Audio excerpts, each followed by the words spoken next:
What's up, everybody? We are back. John Delarose here, delarose.com. That's DELARROZ.com. I am a comic creator and a science fiction writer, and I've got books in the description below, my newsletter, all sorts of fun things. You can support the channel. If you like my thoughts on comics, please consider doing so. I really appreciate it, and, you know, we're trying to get our books moved here, so it's great stuff. All right, this is Batgirl Year 1, the Deluxe Edition. Back in the pandemic, they came out with these deluxes of Batgirl and Robin and Nightwing Year 1s, which were done by Chuck Dixon and Scott Beatty. And with this one had Marcos Martin on the art. It goes back to the early days when Batgirl was just getting started. It's Year 1, after all. And I thought this was a pretty fun thing that DC did, like in the early 90s.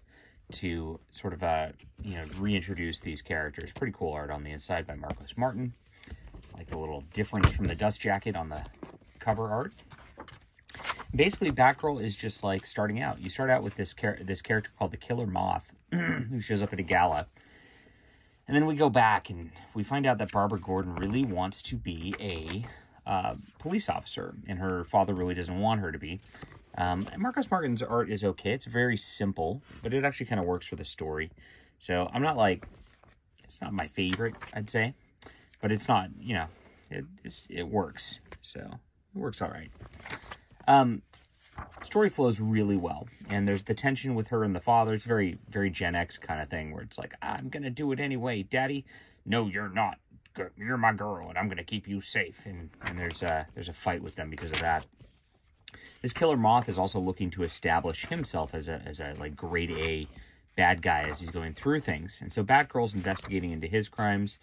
She starts to run into the Batman as she is kind of appropriating their costume without their permission.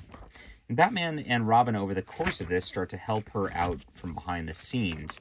Batman doesn't really want her to do what she's doing. There's a nice inner character conflict there. This is actually a really nice page and pose, but she's determined to do it anyway, so they're gonna help her out with gadgets and things like that. And eventually she gets brought back into the Batcave. She teams up with Black Canary from JSA as she's trying to learn to be a superhero and learn the ropes, and a sort of mystery ensues over the course of this whole deal where she's kind of bad at being a superhero at first. She's really lets the bad guys get away, doesn't get very far into this very well. There's a little Green Arrow cameo. And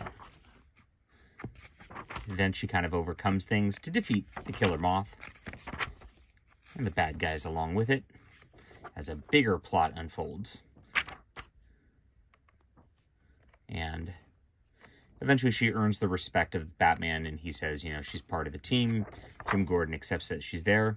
There's also a little conflict, is Jim Gordon going to find out that she is Batgirl over the course of this? And it looks like she is at points, and then that swerves away really quickly before she comes back again. You got some extras in the back of the book here. There's a 9-issue series, by the way. Some of the sketches from Marcos Martin. Pretty cool stuff. If you enjoy that. And I do. So I love this. I thought it was great. Great introduction to the character of Batgirl. Some of the better Barbara Gordon stories I've ever seen. And I'd call this like an 8.5 out of 10. Definitely worth reading if you are into Batgirl or Batman or any of the Bat family. I think this whole collection of these Year 1s deluxe editions are great. And as I recall, I haven't actually looked it up in a while. These are unfortunately underprinted and out of print, unless DC did another print run. Sometimes they do that. So good luck, happy hunting on this one. I'll see you guys soon. Hit the like and subscribe button.